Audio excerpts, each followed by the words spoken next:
আসসালামু আলাইকুম সুধী দর্শক, আশা করি আপনারা সব ভালো আছেন। আমি মুরাদ। রিসেন্টলি সারা দেশে যে পরিমাণ ছিনতাই ঘটতেছে 5ই আগস্টের পরে আপনারা সবাই অবগত রয়েছেন। ঢাকা সহ এবং আশেপাশে যতগুলো শহর রয়েছে, যেমন মোহাম্মদপুর বলেন, টঙ্গী বলেন, বা মানে ঢাকার ভিতরে যতগুলো জায়গা রয়েছে সব জায়গায় আপনারা দেখতেছেন ছিনতাই হইতেছে। তোমার নাম কি? সাইফুল ইসলাম আজিবুল্লাহ। তুমি কোথায় থাকো? ওর সাথে কালকে চিন্তার একটা ঘটনা ঘটছে। আসলে আমরা ওর থেকে জানি যে আসলে ওর সাথে কি হয়েছিল।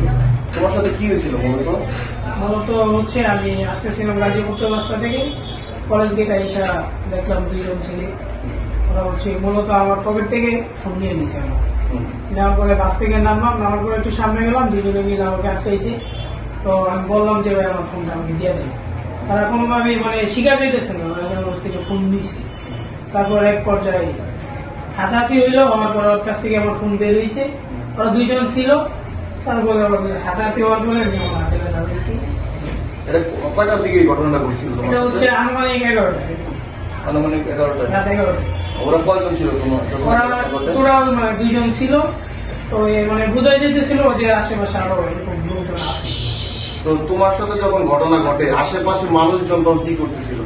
আসলে আশেপাশে বিষয়টা হচ্ছে এরকম, ছিনতাইকারীরা ধরলে ওদের হাতে অস্ত্র থাকে। এই অস্ত্রের ভয়ে মানুষ দেখা চলে আসে, তার সামনে দিকে আগে আসে। আমি কেন কথা জিজ্ঞেস করতেছি এটা আমি আপনাদের পরে বলবো, কেন আশেপাশে মানুষজন ছিল কি ছিল না।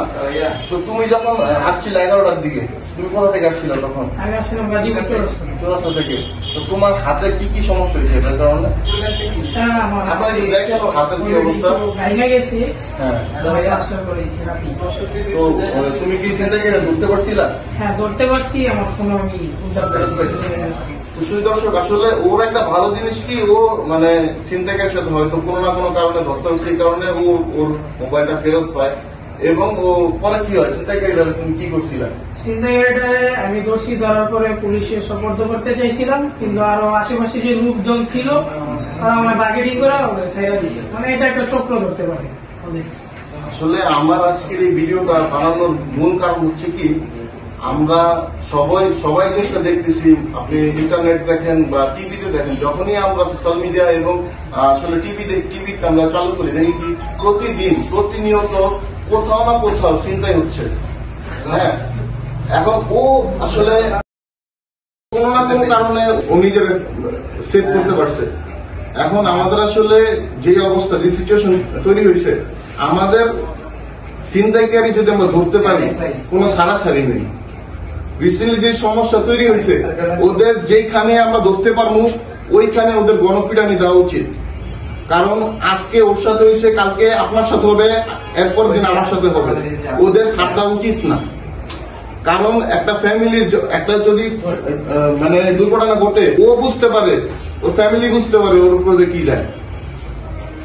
আমাদের উচিত যখনই ছিনতাইকারী আমরা দেখি, সাথে সাথে জনগণ সবাই মিলা ছিনতাইকারীদের প্রতিরোধ করা।